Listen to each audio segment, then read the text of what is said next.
The lesson today is going all the way to chapter 10, and it's section 1. It's about the world of Islam, and we're going to take a look at the life of Muhammad briefly, and we'll also talk about some of the geographic nature of where Islam began and some of the reasons why it spread to certain parts of the world in Europe and also in Africa and Asia.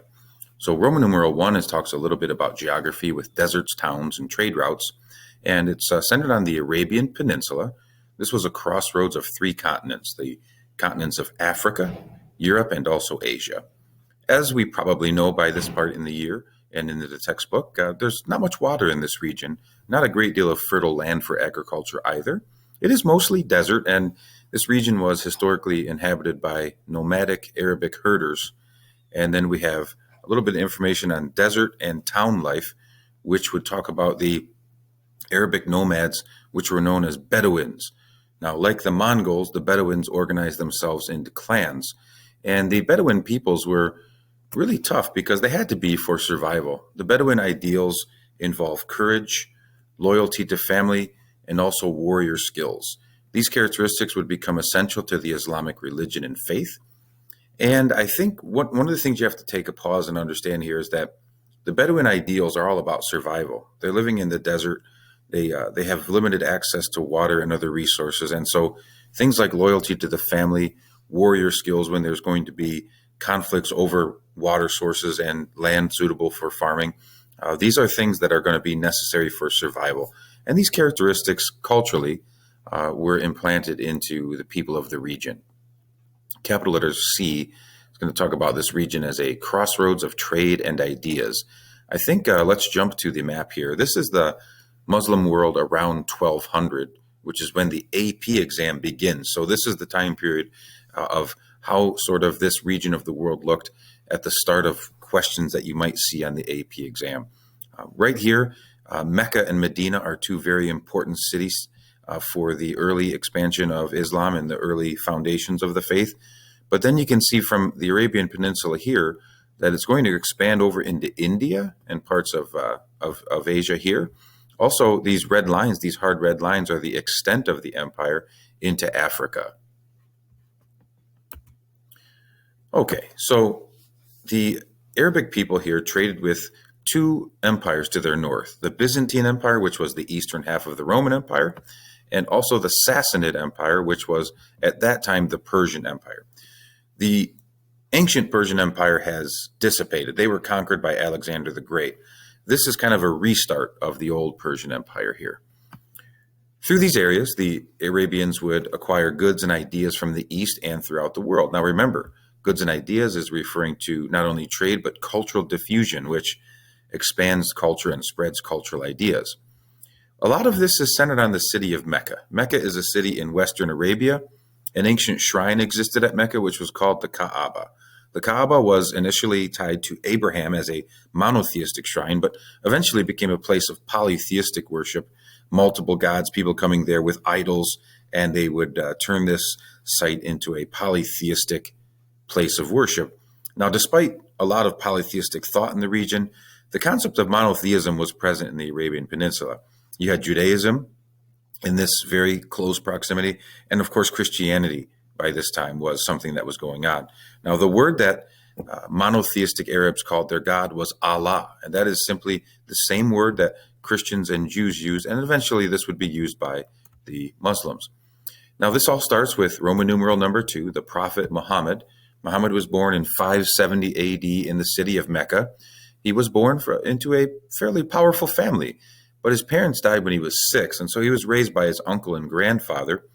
He spent his young times working on trading caravans. He didn't receive a formal education. At the age of 25, he began working as a trader and business manager for a wealthy woman. Her name was Khadija. She was a wealthy businesswoman that eventually became Muhammad's wife.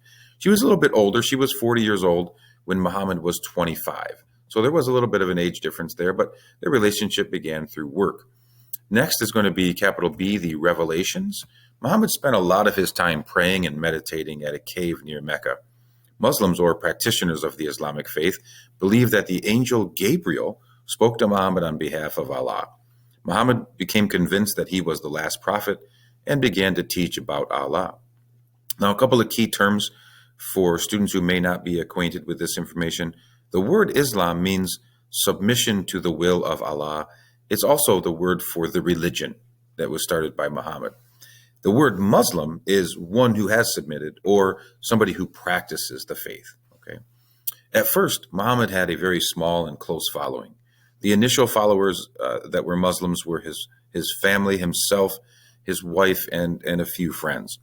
But in 613, he began to preach publicly in the city of Mecca, but many people in Mecca did not like this. Now, the question is, why didn't people in Mecca like this, or why did they oppose Muhammad? Well, one thing is they thought they would lose power to somebody who's rising up. And then a second thing, it's really about money because, see, Mecca was a pilgrimage center for polytheistic worshipers at the Kaaba.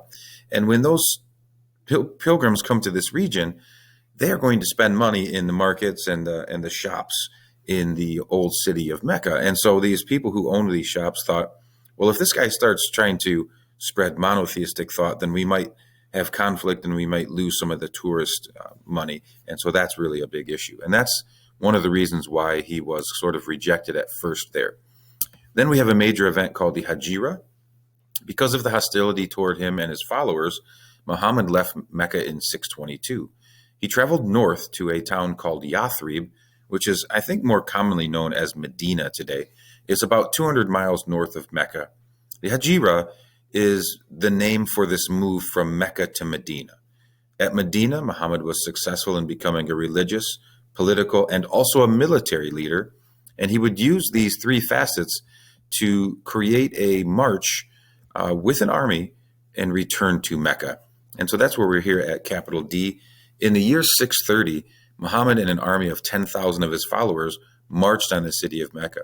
The people of Mecca surrendered because they were overwhelmed by the numbers, and Muhammad took over the city and then had all of the polytheistic idols in the Kaaba destroyed. Because of this triumph, most Meccans actually converted to Islam and pledged loyalty to Muhammad. The Muslim community was known as the Ummah, and this was really the first example of that. Muhammad died 2 years after taking over Mecca at the age of 62. Roman numeral 3 now is going to talk about a little bit of the basic practices of the Islamic faith. And the most important thing for a class to know here in world history, what are the 5 pillars? These are the things that Muslim believers must complete to fulfill their duty as a practitioner of the faith. First of all, the people who practice this religion testify this faith. They say that there's no God but Allah, and they also say that, according to them, Muhammad is the messenger of Allah. The prayer is number 2. Prayer. They must face toward Mecca 5 times per day and pray at dawn, noon, mid-afternoon, sunset, and evening. And to aid in prayer at times, there is an Islamic house of worship called a mosque. Number 3 talks about the 3rd pillar of faith, which is alms.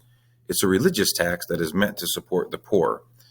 Fasting is number 4. During the Islamic month of Ramadan, which is the month of the year it is believed in which Allah revealed the Quran to Muhammad, Muslims fast from dawn to sunset. They eat only one small meal at the end of the day. Now, in my experience, Ramadan usually takes place near the fall, end of summer and fall. The final pillar of faith is called the pilgrimage, and it's basically a Hajj, which means traveling to Mecca at least once in your lifetime, if you're physically and financially able to do so. That is the expectation. A couple of things about the way of life that Muslims would practice that I thought from the textbook were sort of points that not a lot of people might know, but Muslims are forbidden to eat pork and drink alcohol. They really don't have any priests or central religious authorities. What they do have are called ulama, which are religious teachers that preach about the words of Muhammad. So they basically go through the Quran and talk about those things. Speaking of the Quran, there are 3 sources of authority in the Islamic faith. The Quran is the holy book of the Muslims. It's basically the written version of the revelations that Allah revealed to Muhammad. It's written in Arabic in its official form, and it has 114 chapters that are called surahs. The Sunna is following Muhammad's example. The belief here is that the way that he lived was the best model. And then a very controversial topic is Sharia or Sharia law. It's a body of laws that regulates family life, moral conduct, and community life for Muslim practitioners. Now, a couple of links between Judaism and Christianity would be that all three believe in the same God. All three believe in major books like the Torah, the Bible, or the Quran. All three trace their ancestry back to Abraham, and all believe in some sort of heaven and hell or final judgment. Now, Muslims view Jesus as only a prophet, and they also believe that the Quran is the final book or a perfect version of the others. Thank you.